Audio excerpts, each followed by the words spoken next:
Joe Dumars left the friendly confines of league action to join a front office and miss the competition, miss the daily wins and losses. I feel him. I get it. I miss it too, but I get paid back in various other ways of watching wins and losses with nothing personal and things that are personal. So I'm fully satiated and overcapacitated.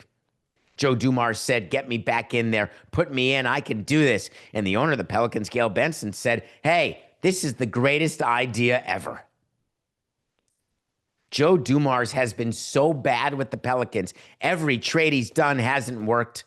The thought of maybe drafting well, out the window. The thought of finding a way to get to Zion and really saying, Zion, you're our guy. If you can't do it, no one can. Go Zion.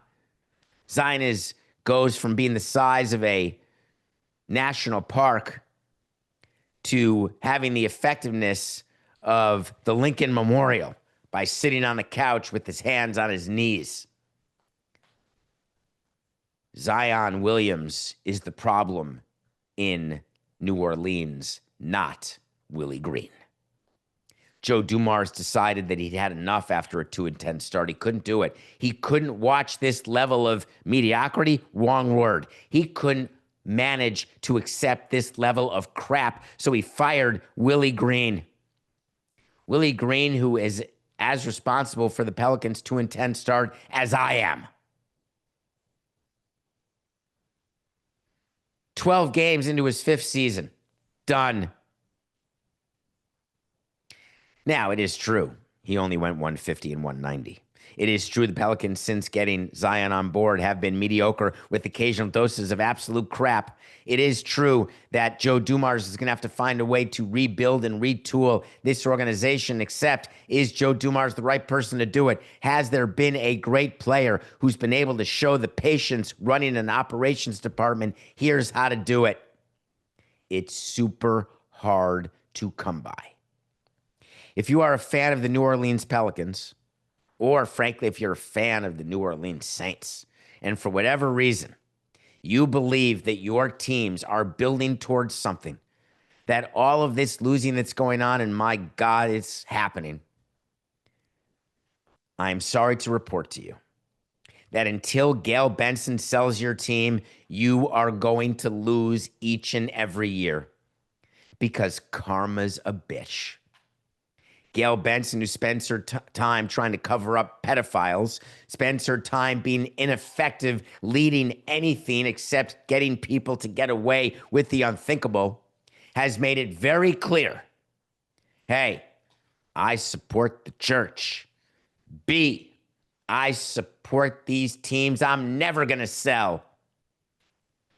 C, you think that we're not impacted by how bad the Saints are and how bad the Pelicans are? We think about it every day. We're trying to fix it, I promise you. The fact that Gayle Benson had to come out in the last week to tell people that she's not selling should say everything about why Gayle Benson should be selling.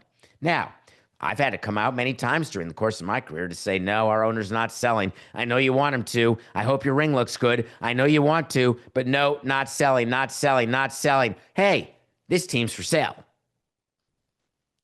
There is no way for any owner to predict what's going to happen year over year. Jerry Jones can yell till he's blue in the face that he's never going to sell the Cowboys. And I say, just you wait till you have some sort of health emergency, God forbid, or major issue, major scandal, where selling the team becomes the only possible thing to do. Never say never. And she has been so certain, Gayle Benson has, in telling us she's not selling the team, that I wanted to figure out why.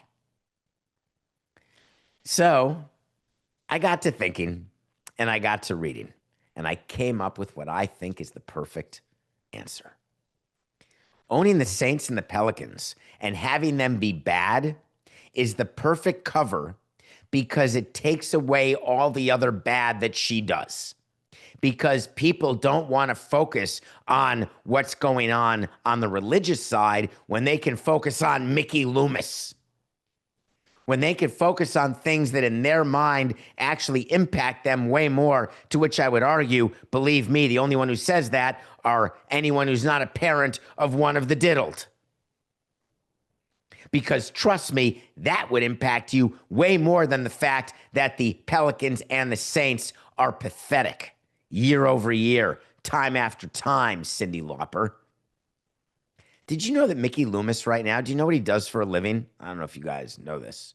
Do you know that Mickey Loomis is the general manager of the Saints? Did you know that? I don't know if you did or not. Did you also know that he used to be the president of basketball operations for the Pelicans? I bet you didn't know that. Do you know how hard it is? You know, you can be the president of a business operation of a basketball and a baseball and a football team. But you know how hard it is to run the sport part of that? You have to be really good to run a baseball operations department. Do you think that that translates and all of a sudden you can run a football team as a true president of football operations, as a true general manager? Do you think the skill sets required translate? Because on the business side, you can bet your sweet bipsters they translate. But on the player evaluation side, on the understanding how to build an organization in that particular sport, on how to evaluate your managers, your coaches, your players, you think that translates? Listen, I can run a business. I can run a business no matter what the underlying product is, but I'm only going to be as good as the people who explain to me what the hell I'm selling. You think that to be the CEO of a semiconductor company, you better be a scientist, you better be up-to-date mathematician, you better know what you're doing. That is a funny, funny thing.